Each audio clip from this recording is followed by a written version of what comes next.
পাকা তাল দিয়ে যে এত সুন্দর কেক বানানো যায় রেসিপিটি না দেখলে কিন্তু বিশ্বাসই করতে পারবেন না। দেখুন কালারটা কি সুন্দর এসছে, বাইরের দিকটা দেখেই মনে হচ্ছে কতটা কিন্তু সফট আর স্পঞ্জি হয়েছে। এই মরশুমে তো বাজারে প্রচুর পাকা তাল পাওয়া যাচ্ছে, তাহলে তাল দিয়ে যদি এই কেকটা বানিয়ে না থাকেন একবার অবশ্যই ট্রাই করে দেখতে পারেন। খেতে কিন্তু দুর্দান্ত হয় আর চায়ের সাথে খেতে কিন্তু দারুণ লাগে। তো হ্যালো ফ্রেন্ডস, বর্ণালীজ ফুড স্টোরিজ চ্যানেলে আপনাদের আরও একবার স্বাগত। তাহলে দেরি না করে চলুন রেসিপিটা শুরু করা যাক। এখানে আমি একটা পাকা তাল নিয়ে নিয়েছি। তো এবার তালটার তো কাঁধ বার করে নিতে হবে, তার জন্য তালটাকে প্রথমে উপরের খোসাটাকে ছাড়িয়ে নিতে হবে। এখানে তালের উপরের খোসাটাকে ছাড়িয়ে নিচ্ছি। এবার হাতে অল্প জল নিয়ে যে 3টে আঁটি বেরিয়েছে সেই আঁটিগুলোকে একটু চটকে নিচ্ছি। এইভাবে একটু জল দিয়ে চটকে নিলে তালের পাল্পটা বার করতে কিন্তু খুব সুবিধা হয়।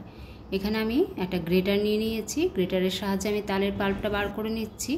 আপনাদের কাছে যদি ঝুড়ি থাকে তাহলে সেটা দিয়েও কিন্তু বার করে নিতে পারেন। তারপরে একটা সুতির কাপড় বা মলমলের কাপড় দিয়ে এটাকে আমি ছেঁকে নিচ্ছি। তালের পাল্পটা ছেঁকে নেওয়া কিন্তু খুব জরুরি। চলে যাচ্ছি পরের প্রসেসে। এখানে আমি হাফ কাপ গুঁড়ো চিনি নিয়ে নিয়েছি। নর্মাল চিনি মিক্সিতে ঘুরিয়ে নিলেই কিন্তু গুঁড়ো চিনি হয়ে যাবে। হাফ কাপ আমি দুধ অ্যাড করে দিচ্ছি। এটা কিন্তু জাল দেওয়া ঘন করা দুধ আর রুম টেম্পারেচারে আছে। আর হাফ কাপ তালের পাল্প যেটা বার করলাম সেটা দিয়ে দিচ্ছি। ফ্রেন্ডস, একটা request, please please please skip করে দেখবেন না, তাহলে কিন্তু বুঝতে পারবেন না আমি কোনটা কি পরিমাণ দিয়েছি। এখানে 1 থেকে 1.5 টেবিল চামচ আমি সাদা তেল দিয়ে দিচ্ছি। সর্ষের তেল এখানে ব্যবহার করা যাবে না, কারণ সর্ষের তেলের একটা কিন্তু স্ট্রং ফ্লেভার থাকে। এবার এগুলোকে ভালো করে একটু মিশিয়ে নেব। ফ্রেন্ডস, রেসিপিটা যদি ভালো লেগে থাকে তাহলে অবশ্যই লাইক, কমেন্ট, শেয়ার, হাইপ করে আমার পাশে থাকবেন। আর আপনি যদি ফার্স্ট টাইম আমার চ্যানেলটি ভিজিট করছেন তাহলে চ্যানেলটি সাবস্ক্রাইব করে অল নোটিফিকেশান বেল অন করে দেবেন, যাতে আমি কোনো রেসিপি আপলোড করলে খুব তাড়াতাড়ি আপনাদের কাছে পৌঁছে যায়। এখানে অর্ধেকটা আমি লেবু নিয়ে নিয়েছি। এবার 1 টেবিল চামচ এখানে আমি লেবুর রস দিয়ে দিচ্ছি। লেবুর রস দিলে কিন্তু ফ্লেভারটা খুব এনহান্স হয় আর খেতেও কিন্তু দারুণ টেস্টি লাগে। তো চেষ্টা করবেন লেবুর রসটা দিতে। লেবুর রসটা দেওয়ার পর আবারও একবার ভালো করে মিশিয়ে নিচ্ছি। এটা কিন্তু বাচ্চাদের টিফিনেও দেওয়া যেতে পারে, আবার 1 সপ্তাহের মতো কিন্তু স্টোর করে রাখাও যেতে পারে। ছোটো মোটো খিদে পেলে তখন কিন্তু খাওয়া যেতে পারে। তো ভালো করে মিশিয়ে নিলাম। এবার এখানে কিছু শুকনো উপকরণ অ্যাড করব। একটা ছাঁকনি আমি নিয়ে নিয়েছি, তার উপরে 1 কাপ আমি ময়দা নিয়ে নিচ্ছি। তো এটা যেহেতু হাফ কাপ মেজারমেন্টের, ওই জন্য 2বার দিচ্ছি, তো 1 কাপ হচ্ছে।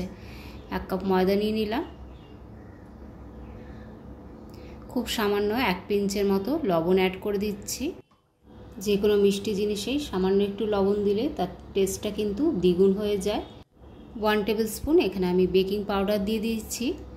আর 1/4 টিস্পুন এখানে আমি বেকিং সোডাও দিয়েছি। বেকিং সোডাটা কিন্তু শ্যুট করা হয়নি যেটা দিয়েছিলাম, তো আপনারা অবশ্যই 1/4 টিস্পুন বেকিং সোডা দেবেন। এবার সব কিছুকে ভালো করে আমি মিশিয়ে নিচ্ছি, শুকনো উপকরণগুলোকে মানে চেলে নিচ্ছি।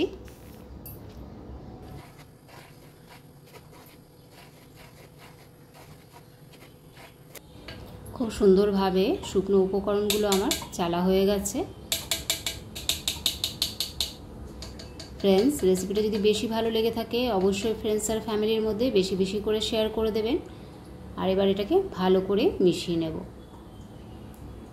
তো মেশাতে মেশাতে যদি আমার খুব বেশি মনে হচ্ছে ঘন হয়ে গেছে তাহলে আমি 1 থেকে 2 টেবিল চামচ দুধও অ্যাড করতে পারি।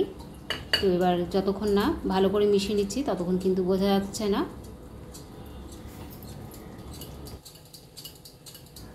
তো এখানে আমার মনে হচ্ছে ব্যাটারটা একটু বেশি ঘন হয়ে গেছে, তাই আমি 2 টেবিল চামচের মতো দুধ অ্যাড করে দিচ্ছি। দুধটা দেওয়ার পর আবারও একবার ভালো করে মিশিয়ে নেব। এখানে যা যা উপকরণগুলি ব্যবহার করেছি সবগুলোই কিন্তু রুম টেম্পারেচারে রাখা। তো ভালো করে আমার ফ্যাটানো হয়ে গেছে। আর এরকমই থিকনেস কিন্তু লাগবে।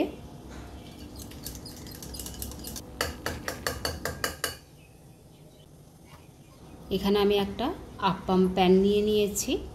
প্যানটার মধ্যে একটু তেল দিয়ে দেব আর তেলটা একটা ব্রাশের সাহায্যে ভালো করে ছড়িয়ে নেব।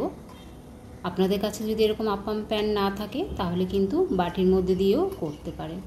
তো এবার জন্মাষ্টমীতে এইভাবে তালের কেক কিন্তু বানাতে পারেন। সবগুলোর মধ্যে ভালো করে একটু লাগিয়ে নিতে হবে আর বাটিতে করলেও কিন্তু বাটিতে এইভাবে তেল লাগিয়ে নিতে হবে।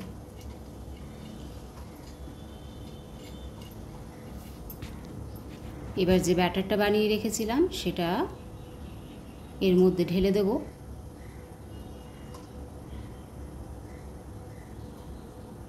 খুব কম সময়ের মধ্যে কিন্তু হয়ে যায়। আর তালের পাল্পটা যদি আগে থেকে বার করা থাকে তাহলে তো 4 থেকে 5 মিনিটের মধ্যেই রেডি হয়ে যাবে। চা বসিয়ে কিন্তু এই কেক তৈরি হয়ে যাবে। তো এখানে আমি কোনো ড্রাই ফ্রুটস ব্যবহার করিনি, আপনারা চাইলে কিন্তু এর মধ্যে ড্রাই ফ্রুটসও অ্যাড করতে পারেন। তো সবগুলোর মধ্যে আমি দিয়ে দিচ্ছি। এবার একটু ট্যাপ ট্যাপ করে নেব।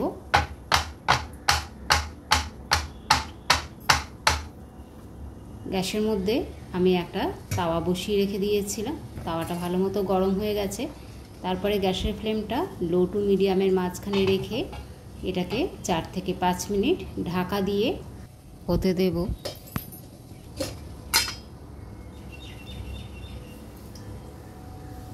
চার থেকে 5 মিনিট পর ফিরে এলাম।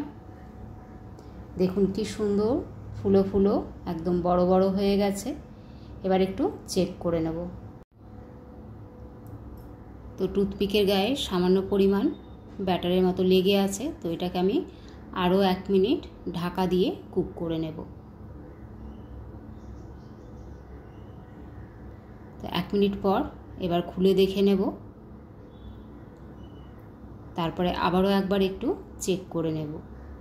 এখানে টুথপিকটা কিন্তু একদম পরিষ্কার এসছে। তাহলে টোটাল আমার 6 মিনিটে লাগলো। এবার ঢাকা দিয়ে গ্যাসের ফ্লেমটা আমি অফ করে দেব আর এটাকে একটু ঠান্ডা হতে দেব। ঠান্ডা হওয়ার পর কিন্তু ডিমোল্ড করতে হবে। গরম অবস্থায় ডিমোল্ড করলে কিন্তু ভেঙে যেতে পারে, তাই ঠান্ডা হওয়ার পর কিন্তু ডিমোল্ড করে নিতে হবে। আর খুব সহজেই কিন্তু এটা ডিমোল্ড হয়ে যায়। আর বেশিক্ষণ কিন্তু এটাকে রাখা চলবে না, তাহলে কিন্তু পেছনের দিকটা পুড়ে যেতে পারে। আর দেখুন তলার দিকটা কিন্তু খুব সুন্দর কালারটা এসছে, একদম পুড়ে যায়নি। তো একইভাবে সবগুলোকে আমি ডিমোল্ড করে নিচ্ছি। আর দেখুন কতটা ফোলা স্পঞ্জি হয়েছে। আমি একটা ভেঙেও দেখিয়ে দেব। গ্যাসের ফ্লেম লো টু মিডিয়ামের মাঝখানে রেখে 5 থেকে 6 মিনিট কুক করে নিলেই কিন্তু সুন্দর নরম তুলতুলে একদম মুখে দিলেই মিলিয়ে যাবে এই কেক তৈরি হয়ে যাবে। বেশিক্ষণ কিন্তু রাখলে তলার দিকটা পুড়ে যাবে। তো ফ্রেন্ডস, এইভাবে যদি তালের কেক বানিয়ে না থাকেন অবশ্যই কিন্তু একবার বানিয়ে দেখবেন। খেতে কিন্তু দুর্দান্ত হয় আর বাচ্চা থেকে বড় সবাই কিন্তু পছন্দ করবে। তো দেখুন একটা ভেঙেও দেখিয়ে দিচ্ছি ভেতরটা কতটা সফট আর জালিদার হয়েছে। মুখে দিলেই কিন্তু মিলিয়ে যাবে। তো ফ্রেন্ডস, রেসিপিটা যদি বেশি ভালো লেগে থাকে অবশ্যই ফ্রেন্ডস আর ফ্যামিলির মধ্যে বেশি বেশি শেয়ার করে দেবেন। সবাই ভালো থাকবেন।